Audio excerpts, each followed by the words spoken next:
Hello दोस्तों। फिर से आपका स्वागत है इस यूट्यूब चैनल पर।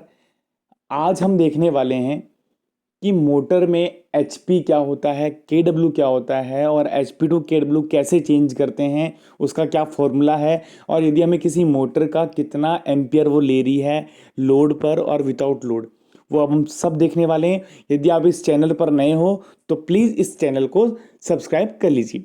ठीक है, अब हम देखेंगे कि एचपी होता क्या है, केडब्ल्यू क्या होता है। एचपी होता है हॉर्स पावर, केडब्ल्यू होता है किलोवाट। आपको ये सबको पता ही होगा, एचपी का आपको बता दिया मैंने। अब सबसे मेन चीज़ की एक एचपी की वैल्यू कितनी होती है, केडब्ल्यू की वैल्यू कितनी होती है, तो हमारे एमकेएस प्रणाली, जो हम एमकेएस मेथड इंडिया में यूज़ करते हैं, उसके बेस पर एक एचपी का मतलब होता है 735.5 वाट। यदि हमें एक एचपी की वैल्यू, ये हमारे एमकेएस मेथड में ये फिक्स की हुई है। के का मतलब आप सबको पता है 1000 ही होता है, तो वाट मतलब वाट, 1000 वाट मतलब 1 किलो वाट में 1000 वाट होते हैं। अब सबसे मेन चीज की why we use HP to cable, हमें एचपी से केबल में जरूरत क्यों पड़ रही है। देखो, यदि हमें किसी मोटर का करंट निकालना हो तो हमारा पहले हमें एचपी से उसे किलोवाट में चेंज करना पड़ेगा, तभी हम उस मोटर के एम्पियर निकाल पाएंगे।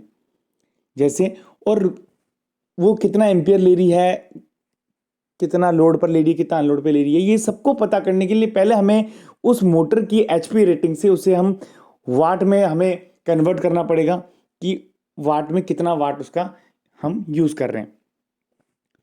तो चलो चलते हैं, पहले हम सबसे पहले हम देखते हैं कि फॉर्मूला क्या होता है उसका, और यदि वो किलोवाट कैसे चेंज करते हैं। तो जैसे एक 5 एचपी की मोटर है, वो कितने किलोवाट की होगी। तो जैसे देखो, 1 एचपी मतलब 735.5 वाट आपको बता ही दिया। तो 5 एचपी की वैल्यू क्या होगी, 735.5 मल्टीप्लाई 5। तो ये हमारी 3667.5 वाट हमारी 5 एचपी की पावर निकल कर आ गई। ठीक है, तो यदि किलोवाट में अब इसको हम चेंज करेंगे तो हम 1000 से इसको डिवाइड कर देंगे, तो मतलब 3.67 किलोवाट। मतलब हमारी 5 एचपी की जो मोटर है वो लगभग 3.7 किलोवाट की होगी। ठीक है, ये अब आपको समझ में आ गया होगा कि एक एचपी से हमें वाट कैसे निकालना है और वाट से हमें किलोवाट में चेंज करना हो तो 1000 का डिवाइड दे दो, हमारे किलोवाट निकल जाएंगे। तो 5 एचपी की मोटर है वो हमारी 3.7 किलोवाट की होगी।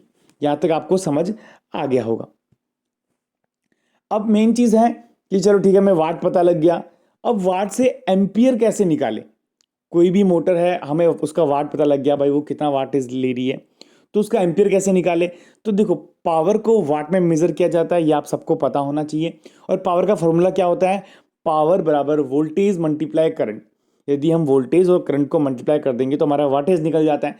तो उसी प्रकार हमारे वोल्टेज, जैसे बताया मैंने कि एक एचपी की वैल्यू हमारे 735.5 फिक्स रखी गई है, वैसे ही हमारी वोल्टेज, सिंगल फेज वोल्टेज हमारे 230 वोल्टेज आते हैं, बताते हैं, पर ये फिक्स नहीं है। 210 से हमारा 220, 230, 240 तक भी हमारे वोल्टेज हमें हमारे घरों की सप्लाई में मिलते हैं। और थ्री फेज वोल्टेज है वो 410 वोल्टेज से 440 वोल्टेज तक हमें देखने को मिलते हैं यदि हम चेक करते हैं तो। नेक्स्ट, अब हम देखते हैं, अब हमें फॉर्मूला पता लग गया है, तो अब हम एक एम्पियर निकालने हैं, तो हम एम्पियर कैसे निकालेंगे।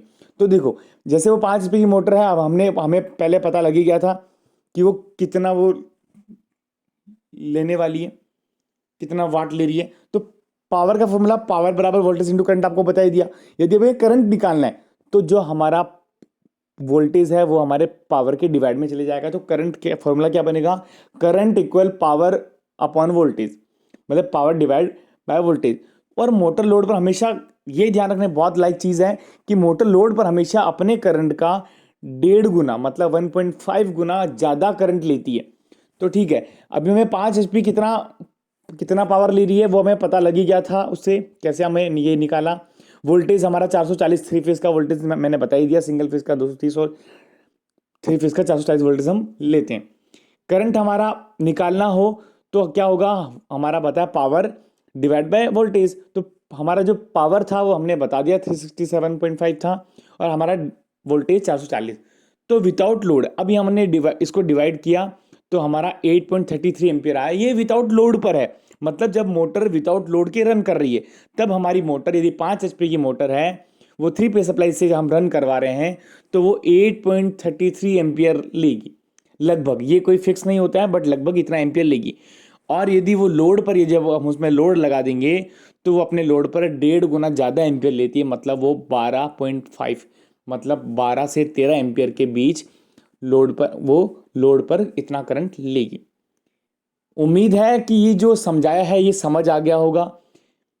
और भी कोई कंफ्यूजन आपको लगता है तो आप कमेंट बॉक्स में मुझे कमेंट करके बता सकते हो।